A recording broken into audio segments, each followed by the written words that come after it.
3 years ago, I committed to the British people that I would renegotiate our position in the European Union and hold an in-out referendum. Now I am delivering on that commitment. You will decide, and whatever your decision, I will do my best to deliver it. On Monday, I will commence the process set out under our Referendum Act, and I will go to Parliament and propose that the British people decide our future in Europe through an in-out referendum on Thursday, the 23rd of June. The choice is in your hands, but my recommendation is clear.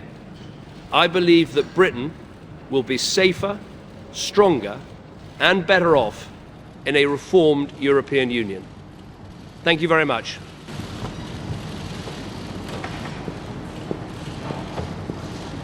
This was the moment when the Prime Minister of Great Britain, David Cameron, confirmed the date in which the referendum of the so-called Brexit will be held. On 23rd of June, British citizens will head to the voting boxes to decide the future of their homeland in the European Union. The question of the UK being in or out the EU has been a Hamlet dilemma for British citizens and politicians since the beginning. The first referendum on this issue was held in 1975, just 2 years after Great Britain joined the European Community, when the Union agreements consisted only in economic cooperation and trading. UK got in the EC by the Conservative government of Edward Heath in 1973. On the other side, his main rival in general elections of the 1974, Harold Wilson, promised that he would hold a referendum to define the future of the country, in or out the European Union. After he won the elections, he stood by his word and asked the citizens to decide. Almost 26 million people practiced their democratic right, where 67.23% voted pro staying in the Union. Meanwhile, 32.77% were against staying in. But what are the main political economic issues that bother British people? What do they oppose or favor in this debate? First of all, sovereignty. British judge that the intervention of the EU in the legislative fields is high. According to them, the 28-member union must not have so much power in the internal issues. Many of them propose a reduction of the impact the European Union has in the UK. Another topic is the economy. In theory, all EU members should adopt the euro by 2020, the stark reality of Greek crisis, and question as to whether all member states will meet economic convergence criteria in time, place this time frame in doubt.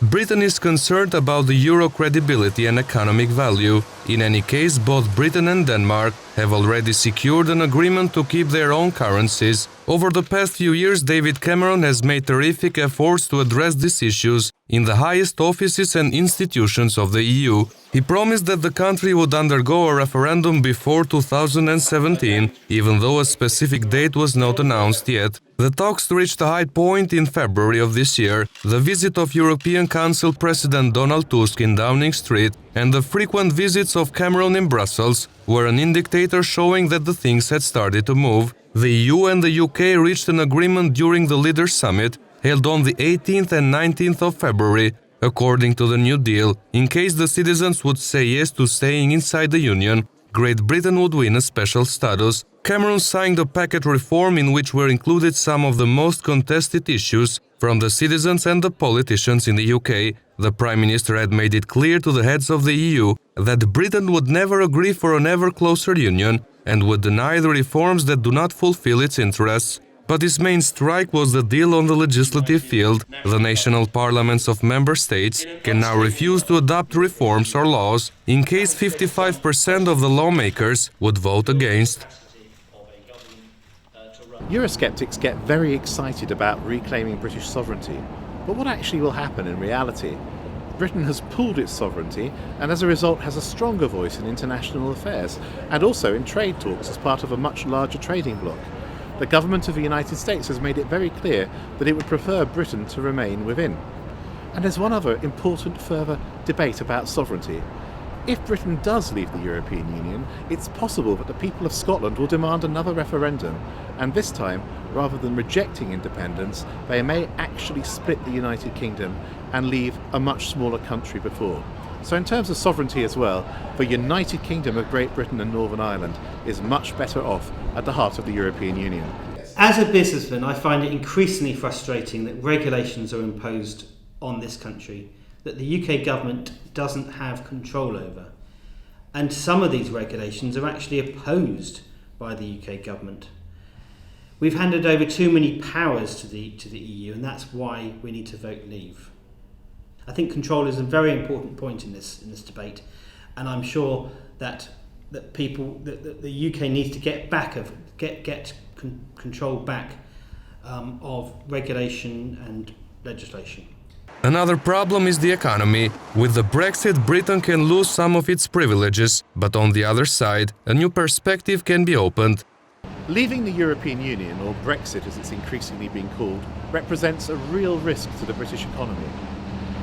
Nearly 50% of Britain's trade is done with other member states of the European Union, and up to 3.5 million jobs may be at risk. Industries like the financial services and also the car manufacturing industry depend on European markets for their success and prosperity. If Britain's outside of Europe, there's no guarantee that there'll be a free trade agreement, and even if there is, the terms that are negotiated may actually not be in Britain's interest. So as Prime Minister David Cameron has put it, it's a leap into the dark, a risk too far for a very successful economy. And this seems to be underlined by the fact that the pound sterling has fallen sharply on currency markets since the ever-popular Mayor of London Boris Johnson announced last week that he was going to support the Out campaign. So in short, Britain's economy is at stake and we need to stay in the European Union. We are a very successful trading nation in the world, and when we vote to leave, we'll maintain that success. We're going to have very good friendly relations with all our EU partners, and we're going to have friendly relations and we're going to seek trade deals with fast-growing countries of the world, like India, China, Australia, New Zealand, America, and indeed Canada. Many of these, the EU does not have trade deals with. In terms of financial services is a major part of London. And if you look at the financial services sector and actually business in general, they're very divided. And I think it's the important point. I think it is the business community is divided about this, and I think there are arguments on both sides. I think in the end, it will come down to nothing will happen. I mean, even the chairman of the In campaign, Stuart Rose, said nothing will happen the day we leave. Britain is also known for its cold policies on migration cases. This issue was also treated by Prime Minister Cameron in his agreement with the European Union. In the New Deal, he convinced the heads of the EU to allow his country a privilege. First of all, the UK can say no to the open door policies on migration. They can choose not to take care of thousands of asylum seekers arriving every day in Europe. Second, the UK can decide to limit in-work benefits for EU migrants during their first 4 years in the UK. The so-called emergency brake can be applied in the event of exceptional levels of migration, but must be released within 7 years without exception. One of the main arguments used by Eurosceptics over several years has been that Britain is being swamped by immigration and that there's a need for controlled immigration.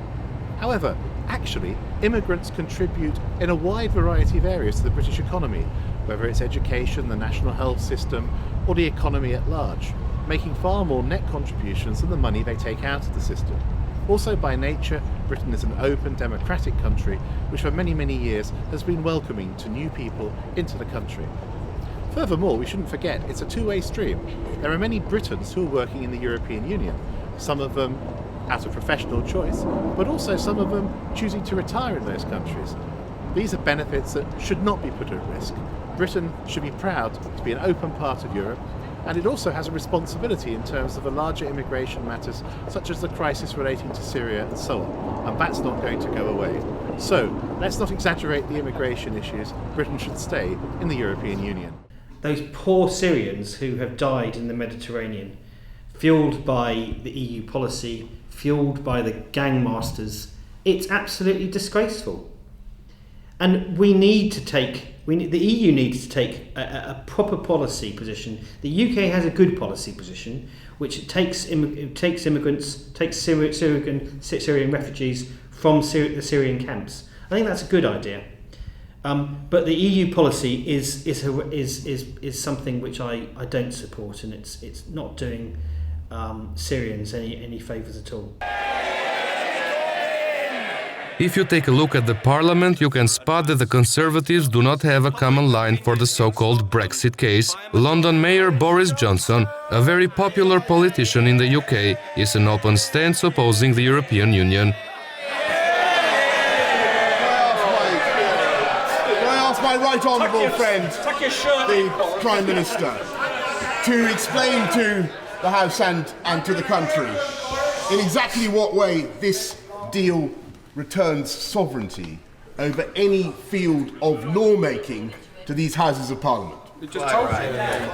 This deal brings back some welfare powers because it carves us forever out of ever closer union. It means that the ratchet of the European Court taking power away from this country cannot happen in future. And to those who worry, and people do worry, that somehow if we vote to remain in, the consequence could be more action in Brussels to try and change the arrangements we have. We have a lock in this House of Commons. No power can be passed from Britain to Brussels without a referendum of the British people. On the other hand, the Labour's leader, Jeremy Corbyn, supports staying inside the European Union. The people of Britain now face an historic choice on the 23rd of June on whether to remain part of the European Union or to leave. We welcome the fact that it is now in the hands of the people of this country to decide that issue. The Labour Party and the trade union movement are overwhelmingly for staying in. But what do the British citizens think of Brexit? Yes, I do very much think that we should leave Europe. I'm from Northern Ireland, and it's quite worrying, the immigration situation. I think we should take control of our own borders once again. I think coming from Northern Ireland, there's a lot of farming background there too. I think a better deal could be negotiated for the farming industry. It's just there seems to be a lot of negativity surrounding the immigration issue, and I just think that once and for all we should take steps to take this back under our control and secure our borders. Well, my view about this really important decision that Britain has is that we should definitely stay in the EU. Politically and economically, I think it's to our benefit, but emotionally, I also feel European. You know, I work with Europeans, my family have married Europeans. I consider myself not to be insularly British, but definitely to be part of a European community. We'll be better off if we leave EU forever. And we get our own control. We can get full control over destiny. Well, I'm Norwegian. I'm from a country that's not a member of the EU, but I think that Britain should definitely not follow Norway's example. My view is that Britain should stay within the European Union. I think there are a lot of positives that we get from Europe, such as free market and in particular how we influence the world. And I think Britain is better placed to play a role in the world as part of Europe than individually. The future of Britain inside or outside the European Union will be decided from the referendum of 23rd of June. Until then, one thing is for sure. When UK is considering getting out of the EU, a lot of other countries are making terrific efforts to be a part of it. Britain won't leave European Union, that's my But if Britain leaves, we are ready to replace it.